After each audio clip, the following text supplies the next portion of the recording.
Alhamdulillahirabbil alamin wassalatu wassalamu ala Rasulillah wa ala alihi wa sahbihi wa man walah wa la haula wa la quwwata illa billah. Allahumma ighfir lana wa li walidina wa li masyayikhina wa liman lahu haqqun alaina wa lil muslimin wal muslimat. Allahumma hdina lima ikhtalafa fihi minal haqqi bi idnik innaka tahdi man tasha ila siratin mustaqim.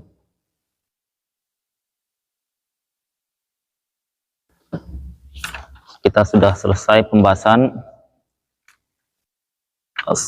salawatul fard, salat fardu dan sujud, dan pembahasan sujud sahwi, tilawah dan sujud syukur. Kita masuk pembahasan selanjutnya, salatu an-nafl, salat sunnah. An-naflu lughatan, maksud dari naflu sunnah lughatan az-ziyadah, yaitu tambahan secara bahasa. Wa syar'an, secara syar'i, ma talabahu syar'u talaban ghaira jazimin, yaitu sesuatu yang dituntut syariat,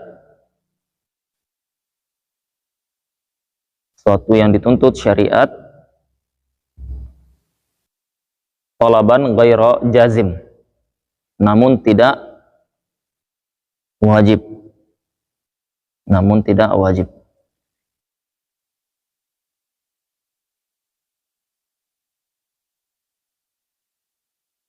Disebutkan di sini wa thawabul fard yufdiluhu bi 70 darajah.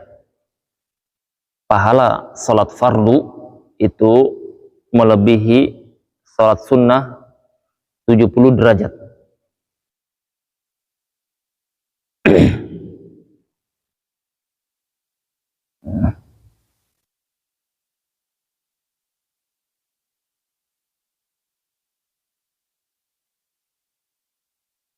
Wa nawafilus shalah katsirah. Salat-salat yang nafilah, yang sunnah itu banyak. Minha, diantaranya al-idan, 2 id, yaitu Idul Fitr dan Idul Adha. Yang kedua al-kusufan, yaitu gerhana matahari dan bulan.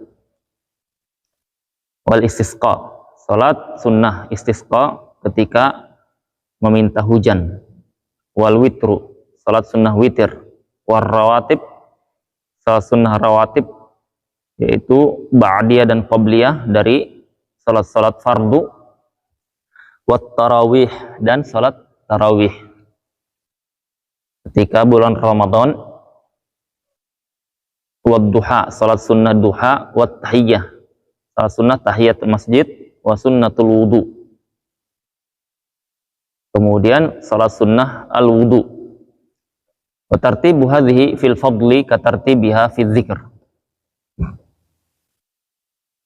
Masalah tertib dalam bab keutamaan, yang mana yang lebih utama dari salat-salat ini, itu sesuai urutan yang disebutkan barusan.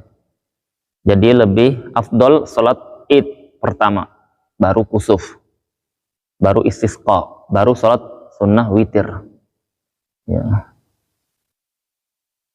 baru rawatib, ya, qobliyah ba'diyah. Kalau ditanya salat sunnah witir lebih afdol dibandingkan salat ba'diyah dan qobliyah, iya, lebih afdol. Baik, salat sunnah qobliyah dan ba'diyah lebih afdol dari salat tarawih atau tidak? Salat sunnah tarawih yang kita tunggu-tunggu tiap Ramadan, lebih afdol itu atau salat qobliyah atau ba'diyah? Lebih afdol qobliyah ba'diyah dibandingkan tarawih. Kalau orang kan dia karena tidak tahu fadilahnya, tidak tahu yang mana lebih utama, maka dia lebih semangat tarawihnya dibandingkan salat sunnah ba'da isya. Ba'da isya tidak salat sunnah, dia salat tarawih, padahal lebih afdal ba'da isya itu. Wad duha, ya, salat sunnah duha. Lebih afdal mana, witir atau duha? Lebih afdal witir dibandingkan duha. Lebih afdal qabliyah dengan ba'diyah dibandingkan duha. Nah, ini afdaliyah menunjukkan bahwasanya ibadah itu bertingkat-tingkat dia. Dia tidak satu, dia tidak sama tingkatan keutamaan atau pahalanya. Maka seorang muslim ketika dia mengetahui yang mana yang lebih afdol, maka dia cari yang lebih afdol, ya, ketika tabrakan waktunya. Ya, ketika tabrakan waktunya. Kalau bisa dilakukan semuanya itu yang paling afdol. Tapi kalau dia tabrakan waktunya, dia harus melakukan salat qobliyah ba'diyah. Dia juga harus melakukan salat witir. Tapi waktunya mepet. Mana yang didahulukan? Maka yang lebih afdol yang didahulukan, yaitu salat sunnah witir. Ya. Dan seterusnya. Kemudian muallif merinci satu persatu di sini. Salatul Idain, salat dua Id, yaitu Idul Fitri dan Idul Adha. Yang mana yang lebih afdal antara Idul Fitr dan Idul Adha? Yang lebih afdal adalah Idul Adha. Lebih afdal dibandingkan salat Id al-Fitr.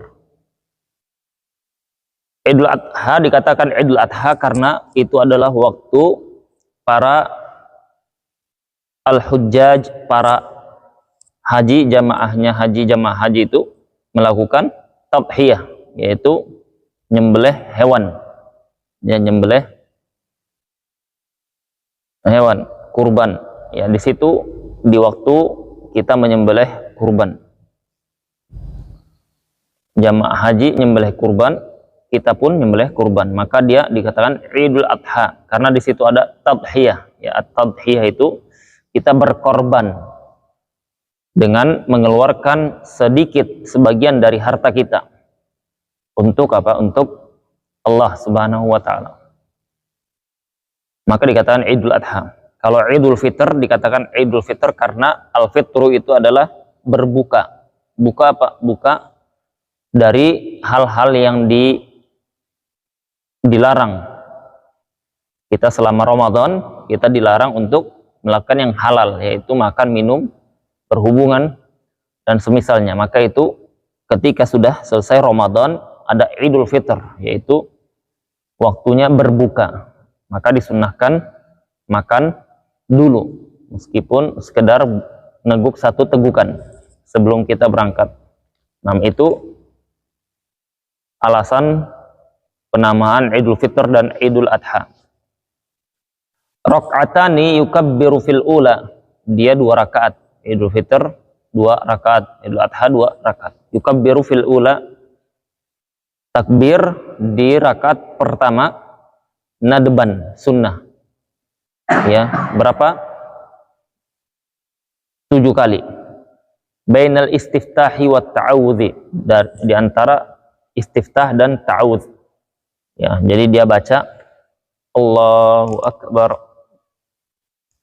Nah, kemudian dia membaca apa? Baca istiftah. Ya. Baca istiftah. Allahumma ba'id baini, atau kalau dalam mazhab Syafi'i Allahu Akbar kabira, alhamdulillahi katsira. Ya.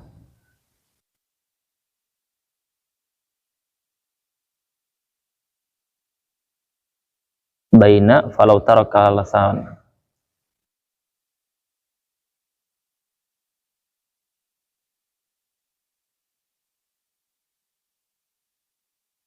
Ya, dia baca dulu istiftah. Kemudian dia baca a'udzubillahi minasyaitonirrajim. Jadi dia baca istiftah dulu, baru a'udzubillahi minasyaitonirrajim. Falau tarakaha walau sahwan wa syara'a fit ta'awudzi lam tafut. Ya, jadi ana ulangi, istiftah dia baca Allahu Akbar kabir walhamdulillahi katsira sampai akhir. Kemudian dia membaca, kemudian dia bertakbir, ya, bertakbir. Ya. Di sini baina, antara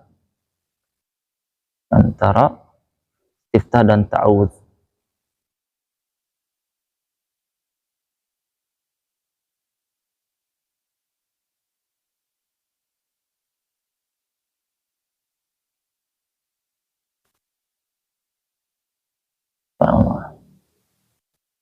Oh iya, betul.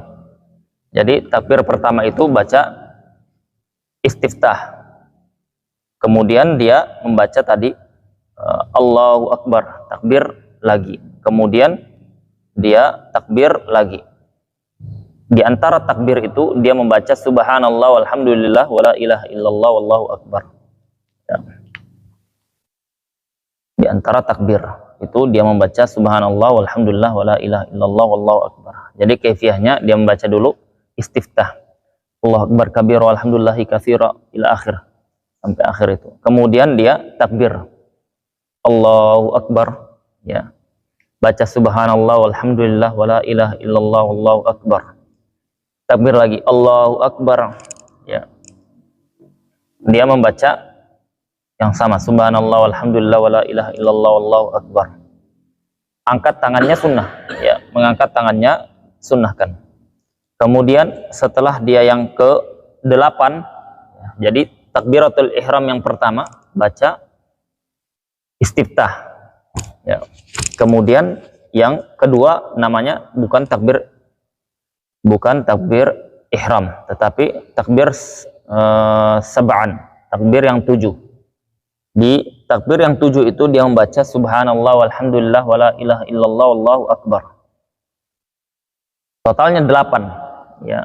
Yang ke-8 kali baru dia membaca a'udzu billahi minasyaitonir rajim bismillahirrahmanirrahim, baru al-fatihah, ya, baru baca al-fatihah. 6. Dia membaca istiftah dan subhanallah walhamdulillah wala ilaha illallah wallahu akbar itu sirran, dilirihkan, ya. Begitu juga at-ta'awudz, a'udzu billahi minasyaitonir rajim. Al-fatihah baru dia jaharkan bagi si imam. 6. Itu di takbir atau di rakaat yang pertama. Kalau dia mencukupkan dengan satu takbir, takbiratul ihram, kemudian dia baca al-fatihah, maka dia sah tetapi tidak mendapatkan fadilah sunnah 7 takbir. Bagi makmum, ketika imam dia tidak melakukan 7 kali, juga tidak perlu mengingatkan subhanallah seperti itu. Itu pernah di Masjid Agung. Yang Masjid Agung karena imamnya itu kalau tidak salah kurang, belum sampai 7. Diingatkan dan makmum, subhanallah, subhanallah. Ya, tidak perlu seperti itu. Makanya orang-orang awam itu terkadang bikin gaduh memang, ya. Jadi imamnya juga bingung jadinya. Ya, imamnya juga jadi bingung. Ya, mau takbir lagi atau ruku'. Ya. Nah, jadi itu sunnah. Sunnah tidak perlu diingatkan. Ya. Wa fi tsaniyati, dan di rakaat kedua qabla ta'awudz, sebelum dia membaca a'udzubillah, itu disunahkan dia bertakbir khamsan, 5 kali. Berarti di rakaat kedua dia totalnya takbir ketika berdiri 6. Yang pertama itu takbir antara dari posisi sujud ke berdiri, ke qiyam. Nah, kemudian ditambahkan 5 takbir yang dia setiap bainat takbiraten, di antara 2 takbir, itu dia membaca subhanallah walhamdulillah wala ilaha illallah wallahu akbar. Seperti yang pertama, bedanya dia hanya 5 kali. Wa yakhtubu, dan disunnahkan, ya, disunnahkan dia khutbah, ya. Khutbah di sini tidak wajib, berbeda dengan Jumat. Kalau Jumat itu bagian dari sholat, ya, tidak sah sholat Jumat kalau tidak ada khutbah. Nah, tetapi di sholat Idain itu sunnah, ya. Yakhtubu ba'daha nadaban khutbataini, disunnahkan setelah sholat. Berbeda dengan Jumat. Jumat sebelum sholat. Kalau dia sebelum sholat dia khutbah, baru dia sholat, tidak sah khutbahnya. Yang sah sholatnya, khutbahnya tidak sah. Kalau tidak sah, khutbahnya tidak dapat pahala sunnah, tapi dia sah sholatnya.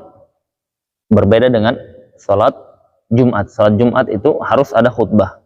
Nah, khutbah yang dimaksud adalah yang di awal itu khutbatul hajah. Innal hamdalillah nahmaduhu wa nasta'inuhu wa nastaghfiruh wa na'udzu billahi min syururi anfusina wa min sayyiati a'malina. Ada sebagian yang dia menyebutkan khatib itu min sururi, yang benar min syurur, syarr. dari a'udzubillah, aku berlindung dari keburukan. Ya, kalau dari sar min sururi, dari kebahagiaan. Jadi artinya terbalik jauh, ya. Dan aku berlindung dari kepada Allah dari kebahagiaanku, ya. Ya, jadi penting untuk masalah seperti itu, ya. Dan ini hukumnya sunnah, ya.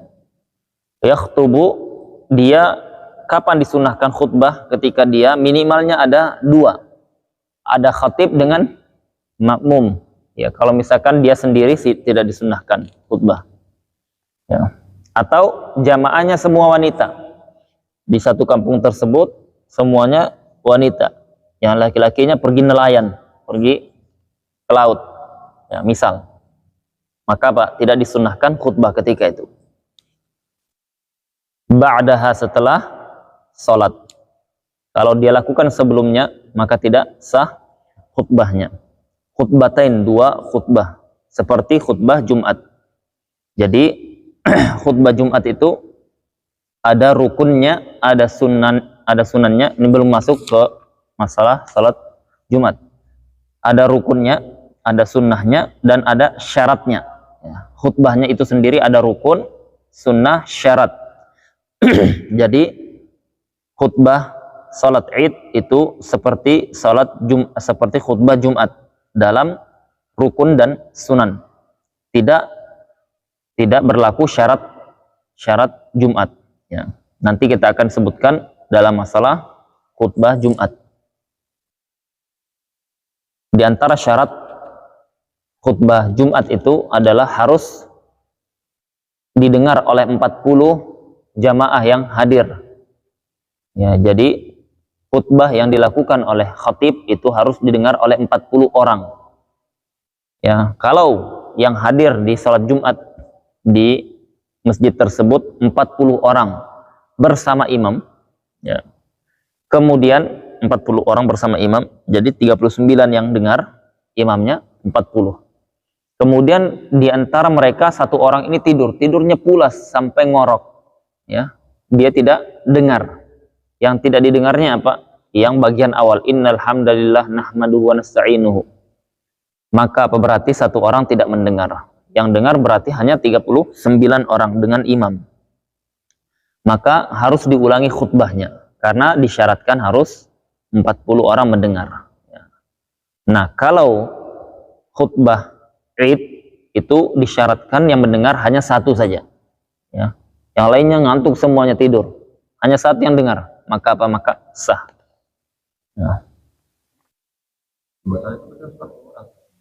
Ya. Ya, kalau mazhab Syafi'i. Ya. Kalau ada mazhab lain itu ada yang mengatakan 12, ada yang mengatakan minimal 3. Ya, ada banyak pendapat dalam masalah itu.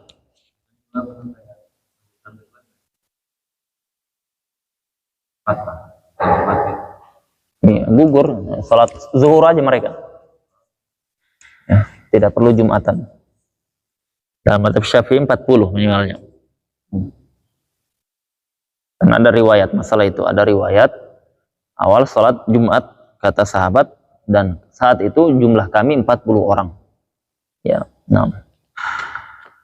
Wa yakhtubu ba'daha nadban khutbataini, 2 khutbah. Wa yukabbiru fil ula minhuma 9. Kemudian di rakaat di khutbah dia takbir, disunahkan. Jadi ketika khutbah dia disunahkan melakukan takbir berapa kali? 9 kali. Allahu akbar, Allahu akbar, Allahu akbar. Allahu akbar, Allahu akbar, Allahu akbar. Allahu akbar, Allahu akbar, Allahu akbar. Nah, 9 kali itu sunnah. Allahu akbar kabira walhamdulillahi katsira, subhanallah, ya, dan seterusnya. Dan disunahkan apa?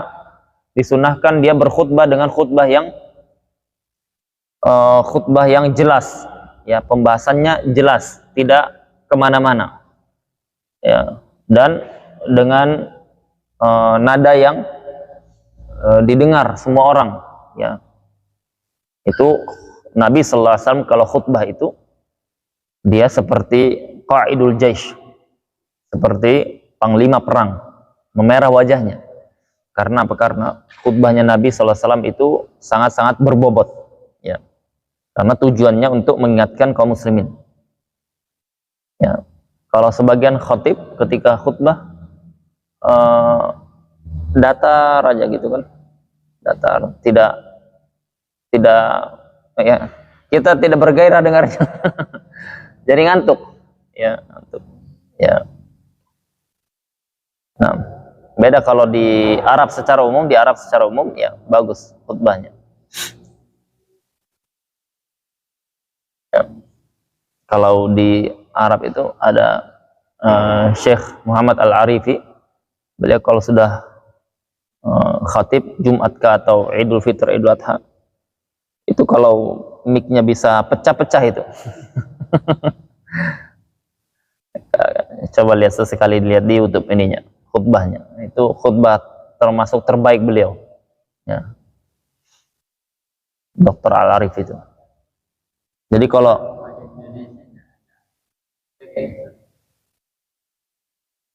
ya, artinya kita menyesuaikan, ya, tetap menyesuaikan, melaksanakan hal-hal yang sunnah seperti itu, melihat sikon, ya. Jangan sampai gara-gara kita melaksanakan sunnah jadi dituduh ini ustadznya marah-marah kan.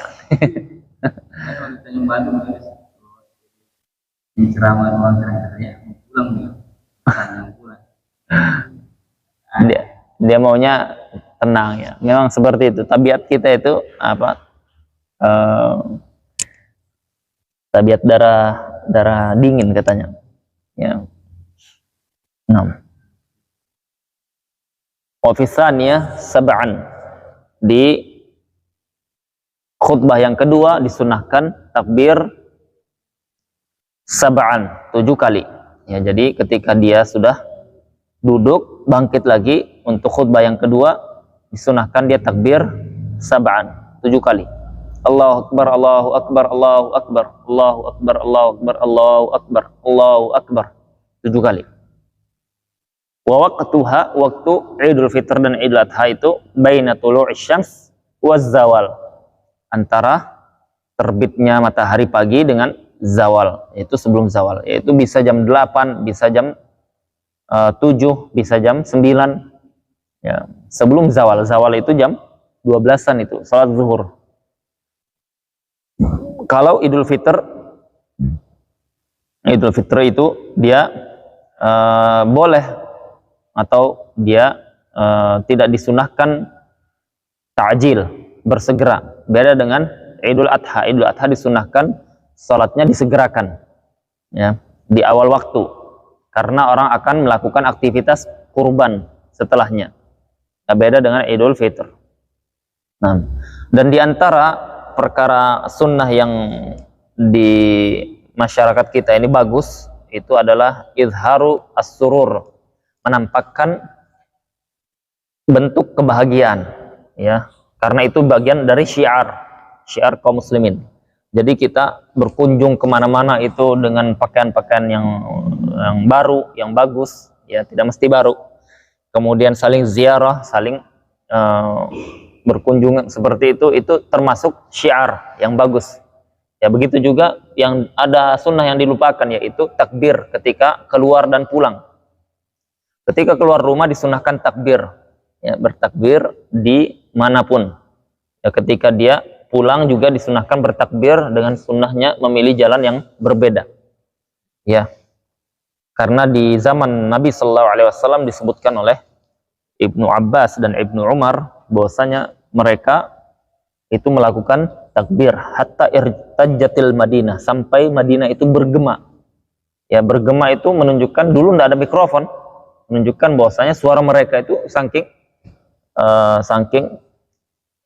keras nyaringnya, ya, maka bergema.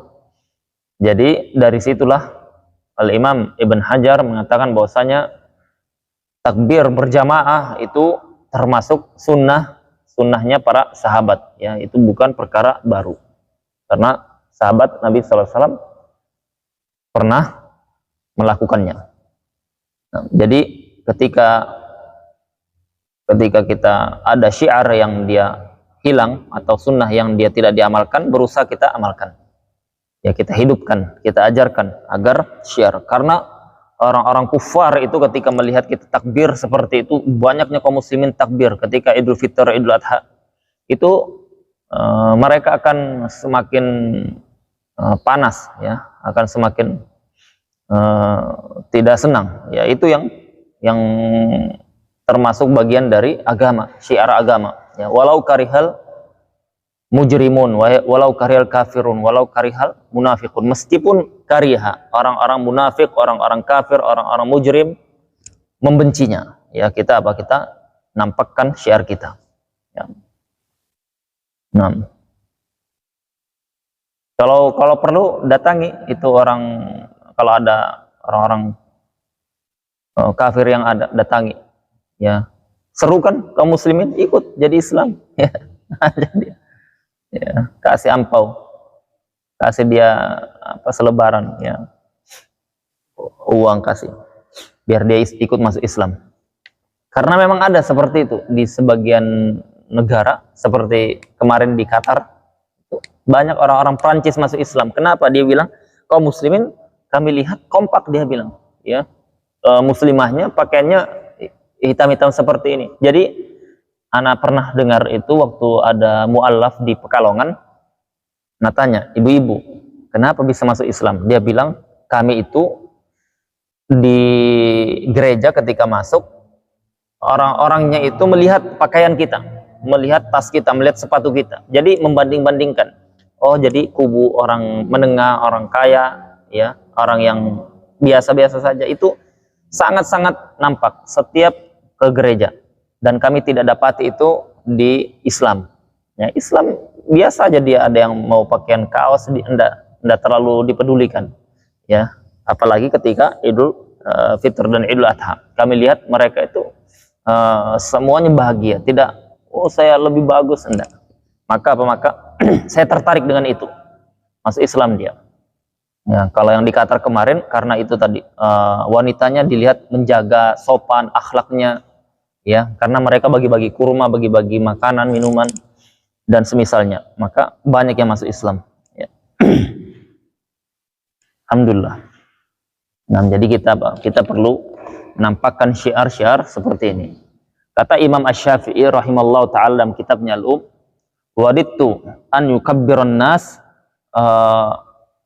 ahbabtu, aku itu suka manusia atau kaum muslimin itu bertakbir, ya, fi manazilihim, di rumah-rumah mereka, wa fi turuqat, di turuk jalan-jalan, wa fil masajid wal aswaq, di masjid-masjid dan di pasar-pasar, ya, di pasar-pasar, furoda au jamaah, sendiri-sendiri maupun berjamaah, ya, sendiri-sendiri maupun berjamaah. Maka disunahkan. Ya, jadi tidak perlu dipermasalahkan ketika ada yang dia bertakbir berjamaah, ya. Wa yusannu ta'khiruha ila irtifa'i syams qadr rumah. Disunahkan mentakhir salat Idul Fitr dan Idul Adha ini sampai qadr rumah, sampai kadar qadr rumah itu kadar tongkat. Kalau dulu mereka pakai kadar itu. Jadi tinggi bayangan, tinggi matahari itu setinggi tongkat. Para ahli falak menjelaskan bahwasanya rumah itu 4 darajah. 1 darajah itu dia 4 menit. Berarti 4 kali 4 16 menit. Jadi dia setelah waktu syuruk itu ditambah 16 menit. Nah, itu waktunya. Ya, seperti waktu salat duha yang ketika di waktu syuruk. Jadi waktu syuruk setelah selesai di tanggalan, di waktu yang ada itu ditambahkan 16 menit, itu waktunya. Ya, itu bukan salat sunnah syuruk, itu salat sunnah duha. Ya, salat sunnah syuruk dalam mazhab tidak ada. Nah, yang selanjutnya salatul kusufain, salat sunnah kusuf. Oh iya, salat sunnah dalam masalah Idul Fitr dan Idul Adha, di antara perbedaannya adalah tadi disunahkan makan dulu Idul Fitr, disunahkan makan karena dia adalah berbuka dari selama 30 hari dia menahan haus dan lapar. Nah, berbuka disunahkan dengan sesuatu yang manis seperti kurma. Ya, kalau tidak ada maka al-ma'u yakfi, cukup dengan air meskipun 1 teguk. Disunahkan juga menggunakan pakaian terbaik, ya, tidak harus putih. Kalau sholat Jumat lebih afdol putih. Kalau sholat Idul Fitr, Idul Adha, dia pakaian terbaik meskipun tidak putih, tidak harus baru. Nah, kemudian disunahkan mencukur bulu kemaluan, bulu ketiak, disunahkan memotong kuku, ya. Kemudian itu di Idul Fitr. Kalau Idul Adha, ya, bagi yang dia melakukan kurban tidak disunahkan untuk memotong kuku atau mencukur, ya, rambut atau semisalnya. Ya, kalau yang dia berkurban, kalau yang tidak kurban tidak, ya, boleh dia tetap dia disunahkan. Nah, kemudian Idul Fitr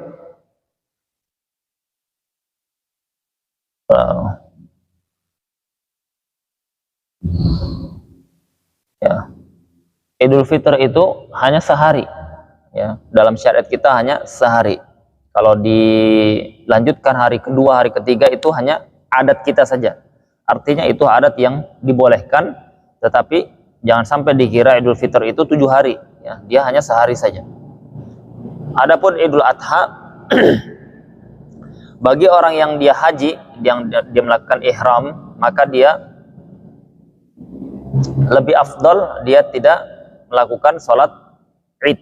Lebih afdol dia tidak melakukan sholat Id, ya, karena dia banyak amalannya. Amalan ketika tanggal 10 Hijriah itu 10 Zulhijjah itu banyak, ya, menyembelih, kemudian tawaf, ya, kemudian melempar jamroh Aqabah, ya. Jadi amalan-amalan haji ketika itu dia tersibukkan, maka dia tidak disunahkan, bukan tidak disunahkan, dia lebih afdol tidak sholat Id. 6.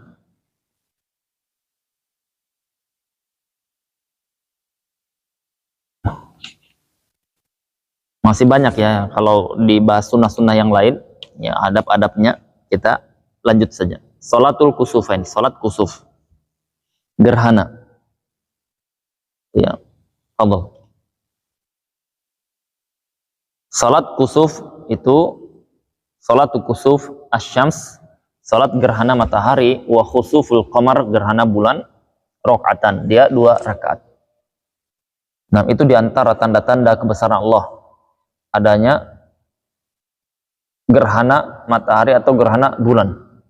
Allah Subhanahu wa taala, kata Nabi sallallahu alaihi wasallam, yukhawifu bihima ibadah.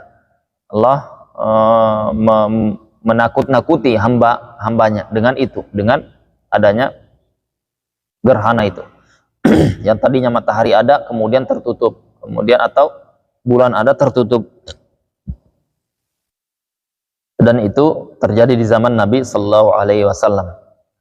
Ya, maka sebagian orang-orang kafir meyakini bahwasanya itu ada keyakinan itu karena wafatnya Ibrahim, anaknya Nabi Sallallahu Alaihi Wasallam. Nah, Nabi Sallallahu Alaihi Wasallam khutbah ketika itu bukan karena wafatnya Ibrahim, ya, tetapi itu tanda kebesaran Allah Subhanahu Wa Taala. Dan kita di antara perkara yang dilakukan para salaf kita adalah tafakkur. Tafakkur itu melihat kebesaran Allah dengan tanda-tandanya. Jadi Allah Subhanahu wa taala itu diketahui dengan 2 cara. Yang pertama dengan ayat-ayat kauniyah. Ayat-ayat kauniyah itu ayat-ayat tanda-tanda yang ada, yang nampak, matahari, bulan, ya, siang, malam, ya. Kemudian terbitnya matahari di barat, di timur, terbenamnya di barat. Ya, kemudian melihat dari tubuh kita bagaimana berjalannya normal, jantung, darah, semuanya berjalannya normal. Nah, itu tanda-tanda kauni namanya. Wa fi anfusikum afala tubsirun, dan di dalam tubuh, di dalam diri kalian, tidakkah kalian memperhatikan? Itu tanda kebesaran Allah Subhanahu wa taala. Ya.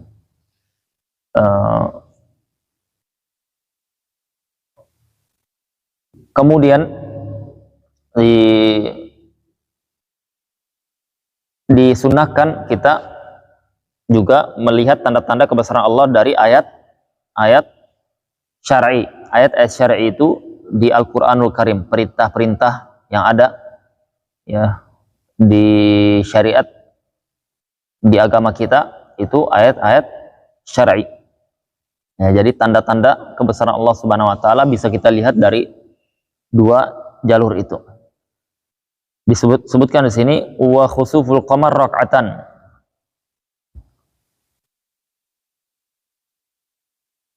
Kalau niatnya ya niat salat kusuf ini adalah sunnah kusuf ya atau salat sunnah gerhana. Tidak perlu dia gerhana matahari atau gerhana bulan ya. Dia niatkan salat sunnah gerhana sudah cukup. Wa tajuzu fiha salasu kaifiyat. Boleh tiga dari salah satu tiga kaifiyah yang ada. Ihdaha wa hiya aqalluha.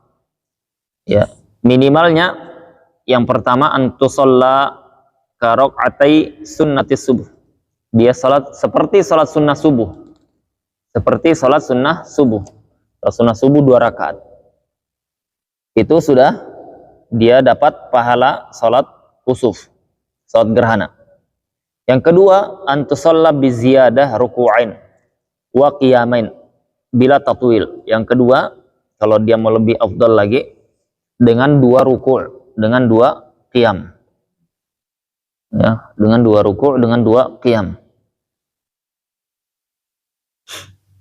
Tanpa tatwil, tanpa dipanjangkan. Maksudnya bacaan ketika ruku', bacaan ketika qiyam tidak dipanjangkan ya, singkat seperti salat sunnah umumnya, maka dia mendapatkan pahala yang lebih dari yang pertama tadi ya. Yaqra'ul Fatihah fi kulli qiyam wujuban.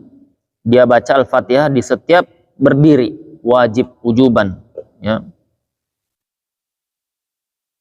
Nah, dia baca Al-Fatihah setiap berdiri. Karena apa? Karena sebagian orang dia ketika berdiri pertama, kemudian ruku' ya. Setelah ruku' kan berdiri lagi. Ya. Dia langsung baca surah, lanjutkan bacaan surah yang pertama tadi. Dia tidak baca lagi Al-Fatihah. Di dalam mazhab Syafi'i wajib membaca Al-Fatihah lagi. Ya, karena apa? Karena la sholata liman lam yaqra bi Fatihatil kitab. Tidak sah salat tidak baca Al-Fatihah. Ya. Adapun surah itu sunnah dia baca meskipun hanya sedikit.